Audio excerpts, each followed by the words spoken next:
Assalamualaikum warahmatullahi wabarakatuh. Teman-teman, kita berjumpa lagi di channel YouTube Nopel Hanin Humairo. Dan sekarang kita akan meneruskan lagi cerita yang berjudul Wajah Asli Istri Baruku karya Hanin Humairo.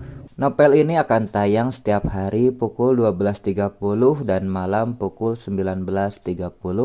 Jadi yang belum subscribe silahkan untuk mensubscribe dan menyalakan loncengnya. Sudut pandang Rida. Telepon Mas Afgan tadi membuatku jadi senyum-senyum sendiri setelahnya. Sampai-sampai Azka bertanya, kenapa mama seperti itu? Mama kenapa senyum? Tanya Azka polos. Aku beristighfar perlahan, lalu mengembalikan posisi bibir menjadi biasa lagi. Selanjutnya mengalihkan pembicaraan. Sebentar lagi azan maghrib. Nontonnya udahan ya? Ayo kakak kan mau ke masjid bareng Pak Ustaz. Azka mengangguk dan bersegera mencari pakaian ganti. Aku hanya mengatakan di mana letak baju kokonya. Ia yang kemudian punya tugas mengambil sendiri. Setelah azan maghrib, aku menitipkan Azka pada Pak Ustadz yang lewat depan rumah. Pria paruh baya itu akan dengan senang hati menuntun putra sulungku. Nanti pulangnya setelah Isya diantar lagi. Pembiasaan anak lelaki ke masjid sejak dini akan menumbuhkan cinta pada tempat itu. Hal tersebut juga akan membuka kebaikan demi kebaikan. Setelah sholat maghrib, aku bersegera menidurkan Askia. Jam segini dia sudah mengantuk berat. Aku memang sengaja menciptakan kondisi tidur lebih awal pada anak-anak. Hal tersebut agar tubuh menjadi lebih fit esok pagi. Kata-kata Mas Afgan kembali melintas di pikiran. Mungkin saking gencarnya ia berusaha. Pelan-pelan pintu hatiku terbuka. Bagaimana tidak?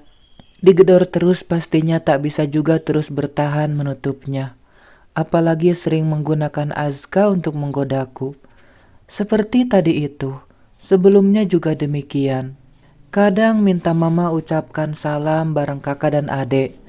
Atau disuruh senyum sebab muslim itu harus ramah dan anakku iyain saja. Dasar bocah. Lucunya, aku sekarang seperti remaja labil jatuh cinta.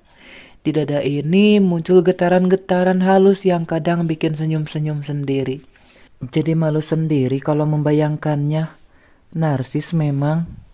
Apa dia juga seperti itu ya? Apalagi Mas Afgan agresif sekali. Kadang bikin geli. Benar-benar aneh kami berdua itu. Masuk bubur kedua sepertinya. Semoga ketika hatiku mantap, dia memang yang terbaik untuk kami. Aku sangat-sangat berharap kisah dengan Mas Adnan tak terulang. Aku tak mau terperosok dalam pengkhianatan kedua kali. Aduh, bau-bau pengantin ini. Canda Teh Syamsiah, salah satu anggota Majelis Taklim An-Nur. Sontak ibu-ibu yang mendengarnya langsung mengarahkan perhatian padaku. Benaran Mbak Rida? Kapan atuh undangannya? Wah, kudu siap-siap baju baru ini mah. Timpal perempuan berkerudung biru dongker. Dia kebetulan duduk tepat di samping Teh Syamsiah. Selanjutnya para jamaah saling menimpali omongan satu sama lain. Ada juga yang mendesakku untuk mengatakan kepastian waktu akad nikahnya. Mendapati itu aku hanya bilang, insya Allah, minta doanya saja. Dan para pemburu berita itu tidak puas. Mereka ada yang bela-belain ikut ke rumah setelah pulang dari majelis. Mbak Rida kasih bocoran atuh, desak Teh Syamsiah. Nanti kalau sudah fix akan diumumkan teh, sahutku. Aku tahu Teh Syamsiah kepo setengah mati. Maklumlah dia tuh lambehot kampung ini. Kabar apapun mesti tahu. Terutama yang berurusan dengan rumah tangga orang lain. Kadang ku nasihati jangan terlalu jauh ingin tahu urusan orang. Apalagi beralih pada menggosipkan kejelekan. Selain dosa juga tak ada faedahnya untuk hidup kita. Menggunjingkan keburukan sesama muslim ibarat memakan bangkai saudaranya. Dosanya besar dan akan menghancurkan tali persaudaraan sesama muslim. Bahkan menimbulkan konflik berkepanjangan. Banyak tuh rumah tangga hancur akibat adu domba, fitnah dan berguncingan tetangga. Kehidupan yang tadinya adem jadi bergolak. Dan bahkan ada yang berakhir di meja pengadilan agama. Mereka bilang di depanku ia tak akan melakukan. Tapi nanti begitu lagi. Ya sudahlah, yang penting sudah menyampaikan. Diterima atau tidak itu pilihan masing-masing. Pokoknya Mbak Rida harus ngasih tahu Teh Samsiah perkembangannya. Siap, Teh. Lebih baik kukatakan demikian supaya perempuan itu tak terus mendesak. Maklumlah bigos kelas kakap kadang bingung dengan sikapnya. Pak Ustadz berkali-kali menyampaikan bergunjing itu haram. Tetap saja dilakukan. Jadi yang didapat apa dari pengajian? Masuk kuping kiri keluar kanan. Hari ini Mas Afgan akan datang, kata Azka. Itu perjanjian mereka 1 pekan yang lalu. Dan ternyata yang menunggu bukan hanya dia. Aku pun jadi sama, ingin berjumpa. Aku sudah kena racun ini. Racun mematikan yang bernama rindu. Malah kadang terbawa impian. Meski hanya mengulas senyum, hingga terbangun tetap lekat di ingatan. Di pagi harinya aku akan mengelus dada sambil beristighfar. Mengapa bisa separah ini merindukan dirinya? Benar-benar sudah terperangkap asmara. Aku menyiapkan makanan istimewa untuk menyambut Mas Afgan. Meski tak tahu apakah akan suka atau tidak, tetap saja dibuat. Laki-laki itu selalu memakan dengan lahap semua masakanku, lalu mengatakan enak. Pandai memang menyenangkan hatiku. Pukul 9 aku menelpon Nani agar datang ke rumah untuk menemani. Aku takut ada fitnah kalau menyambut Mas Afgan sendiri di sini. Meski hanya di teras tetap saja tak enak. Dari pagi Azka sudah tak sabar. Dia terus bertanya kapan Om akan datang. Aku hanya bilang tunggu saja, mungkin sedang di jalan. Azkia jadi ikut kakaknya. Dia bertanya dengan gaya lucunya. Kalau sudah begitu Azka yang menjawab. Sabar dek, Om lagi di jalan. Aku hanya geleng-geleng kepala dan tersenyum melihat tingkah keduanya. Sekaligus geli pada diri sendiri yang tak sabar menanti juga kedatangannya. Deh, yang mau ketemu Ayang, bisik Nani yang baru saja datang. Kutepuk saja lengannya pelan. Ya udah, Mbak dandan aja. Aku deh yang gantiin masak. Anggap pahala bantu pengantin aja. Lanjutnya sambil cekikikan. Lalu dia pergi ke dapur. Ya ampun, segitu kentarakah perasaanku di sisinya? Kan jadi malu tak bisa menyembunyikan kegeeran. Pukul 10, suara mobil memasuki halaman. Lalu terdengar pekikan Azka dan Azkia. Tentu saja mereka girang sebab yang ditunggu sudah datang. Om, oh, sepertinya mereka sedang berebut minta dipeluk. Soalnya ada kegaduhan adu mulut antara Azka dan Azkia. Aku mendadak lutut ini lemas. Mungkin saking gugup akan bertemu dengannya. Ya ampun, Rida. Apa-apaan sih kamu? Ingat umur lah. Sudah bukan ABG loh. Loh Mbak, kok masih di sini? Udah sana sambut pangerannya. Katanya kangen. Goda Nani. Ampun, anak ini. Bikin hati makin jedar-jeder. Dia malah mendorongku untuk keluar dari dapur. Untung saja sudah memakai gamis dan kerudung. Dengan kondisi detak jantung bertabuhan, aku menyeret kaki menuju halaman. Dan ya Allah, dia ada di sana sedang mengarahkan tatapannya padaku. Aku butuh berpegangan pada pintu agar kaki ini dapat tegak berdiri. Pria itu menghampiriku sambil menggendong Azkia dan menuntun Azka. Kali ini berbeda. Aku tak bisa bersikap biasa. Ada jantung yang terus berolahraga. Keringat pun ikut-ikutan bercucuran di tengkuk juga sela-sela jari. Assalamualaikum Mama Azka. Salamnya juga terdengar berbeda. Tidak seperti biasa di telinga ini. Kali ini seperti sapaan yang menyelusup ke dalam celah-celah hati hingga mampu menghangatkan seluruh raga. Waalaikumsalam. Jawabku hampir tak terdengar. Ya Allah, kenapa aku benar-benar grogi? Omnya baru datang. Ayo kita kasih minum dulu, ucapku pada anak-anak yang sudah menempel pada Mas Afgan, seakan mereka tak mau lepas lagi. Azka yang ambilin. Azka berlari tanpa dikomando. Menit berikutnya ia menyodorkan satu gelas minuman pada omnya.